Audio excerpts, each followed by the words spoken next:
এই যে রেডি হয়ে গেল আমার বরের জন্য স্পেশাল ভুনা খিচুড়ি, দেশি মুরগির মাংস, সালাদ, পেঁয়াজ।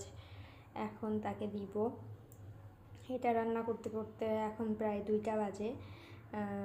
তো এখন আর কি তার হঠাৎ করে খেতে ইচ্ছা হয়েছে, আর আমি মনে করি যে জিনিস যখন খেতে ইচ্ছা করে তখনই খেতে হয়, না হলে পরে আর ভালো লাগে না।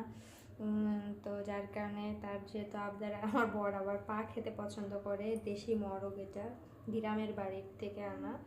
সো তার পছন্দের, তো এটা রান্না করে এখন পুরাপুরি রেডি।